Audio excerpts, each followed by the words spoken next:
അങ്ങനെ വി.ഡി. സതീശന്റെ നേതൃത്വത്തിലുള്ള UDF സർക്കാർ നാളെ സത്യപ്രതിജ്ഞ ചെയ്ത് അധികാരമേൽക്കാൻ പോവുകയാണ്. 20 മന്ത്രിമാരുടെ പട്ടിക ഗവർണർക്ക് കൈമാറി. നാളെ രാവിലെ 10-ന് സെൻട്രൽ സ്റ്റേഡിയത്തിലാണ് സത്യപ്രതിജ്ഞ. മുഖ്യമന്ത്രിമാരായ രേവന്ത് റെഡ്ഡി, സിദ്ധരാമയ്യ, ഒപ്പം രാഹുൽ ഗാന്ധി, പ്രിയങ്ക ഗാന്ധി എന്നിവരും ചടങ്ങിനെത്തും.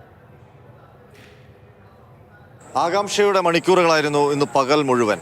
കേരളത്തിന്റെ പുതിയ UDF സർക്കാരിൽ ആരൊക്കെയാണ് മന്ത്രിമാർ? ചർച്ചകൾ സജീവമായിരുന്നു. പിരിമുറുക്കങ്ങൾ, അസ്വസ്ഥതകൾ, കാത്തിരിപ്പുകൾ. കന്റോൺമെന്റ് ഹൗസിൽ തിരക്കിട്ട ചർച്ചകൾ. ഇടയ്ക്ക് നിയുക്ത മുഖ്യമന്ത്രി വി.ഡി. സതീശൻ KPCC ആസ്ഥാന മന്ദിരത്തിലേക്ക്. അവിടെയും ചർച്ച. മറ്റ് കേന്ദ്രങ്ങളിലും ചർച്ചകൾ തുടർന്നു. ഘടകകക്ഷികളുമായിട്ടുള്ള ചർച്ചകൾ അഴിയാക്കുരുക്കായി. പിന്നീട് വി.ഡി. സതീശൻ വീണ്ടും കന്റോൺമെന്റ് ഹൗസിലേക്കെത്തി. അവിടെയും അനൂപ് ജേക്കബ് അടക്കമുള്ളവരുടെ ചർച്ച. അതിനിടയിൽ പരിഗണിക്കപ്പെടുന്നവരിൽ ചിലരെത്തി. ചിലർ സന്തോഷത്തോടെ മടങ്ങി, ചിലർ വിഷാദത്തോടെ മടങ്ങി. ഒടുവിൽ വി.ഡി. സതീശൻ തനിക്കൊപ്പമുള്ള 20 പേരുടെ പട്ടികയുമായി രാജ്ഭവനിലേക്ക്.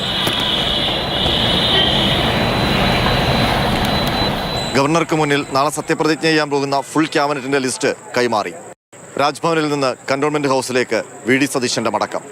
കന്റോൺമെന്റ് ഹൗസിലെത്തി ഒരല്പസമയം കാത്തിരുന്നു ലീഗിന്റെ മന്ത്രിസഭാ പ്രഖ്യാപനത്തിനായി. അതിനുശേഷം വീണ്ടും ആകാംക്ഷയുടെ നിമിഷങ്ങൾ. ആരൊക്കെയാകും ആ മന്ത്രിസഭാ പട്ടികയിലുള്ളത്?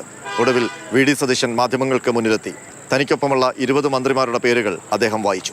Shri P.K. Kunhalikutty, Shri Ramesh Chennithala, Shri Sunny Joseph, Shri K. Muraleedharan, Shri Mons Joseph, Shri Shibu Baby John, Shri Anoop Jacob, Shri C.P. John, Shri A.P. Anilkumar, Shri N. Shamsuddin, Shri P.C. Vishwanath, Shri Roji M. John, Shrimati Bindu Krishna, Shri M. Liju, Shri K.M. Shaji, Shri P.K. Basheer, Shri V.E. Abdul Gafoor, Shri T. Siddique, Shrimati K.A. Thulasi. സനം യൂത്ത് കോൺഗ്രസ് സംസ്ഥാന പ്രസിഡന്റ് കൂടിയായ ശ്രീ O.J. ജനീഷ്. മുഖ്യമന്ത്രിയാകുമ്പോൾ തന്റെ ശൈലി എങ്ങനെയാണെന്ന് കൂടി വിശദീകരിക്കുന്നതായിരുന്നു വി.ഡി. സതീശന്റെ വാർത്താ സമ്മേളനം. ഞാൻ എസ്കോർട്ട് കൂടി വേണ്ടാന്ന് പറഞ്ഞത് സമ്മതിച്ചില്ല പോലീസ്. 3 വണ്ടി കൂടുതൽ കോൺവോയിൽ. നേരത്തെ പരാതികൾ 30-40 വണ്ടികൾ, ആംബുലൻസ്, ഒരുപാട്. അത് ഞാൻ അദ്ദേഹത്തെ കുറ്റപ്പെടുത്തിയല്ല. Z+ കാറ്റഗറിയാണ് മുഖ്യമന്ത്രി. Z+ കാറ്റഗറിയാണ്.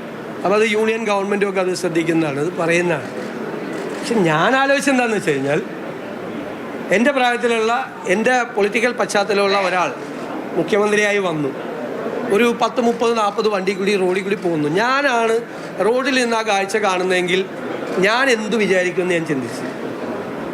എനിക്ക് ദേഷ്യം തോന്നും, എനിക്ക് നിരാശ തോന്നും, എനിക്ക് പുച്ഛം തോന്നും, എനിക്ക് പരിഹസിക്കാൻ തോന്നും, എനിക്ക് ചിരിക്കാൻ തോന്നും, വല്ലാത്ത ദേഷ്യവും വരും. തർക്കങ്ങളും സമ്മർദ്ദങ്ങളും ഒട്ടേറെ ഉണ്ടായിരുന്നെങ്കിലും അതിവേഗം ഫുൾ ക്യാബിനറ്റ് പ്രഖ്യാപിക്കാൻ കഴിഞ്ഞതിന്റെ നേട്ടം വി.ഡി. സതീശന്. ഇനി നാളെ സത്യപ്രതിജ്ഞാ ദിനം.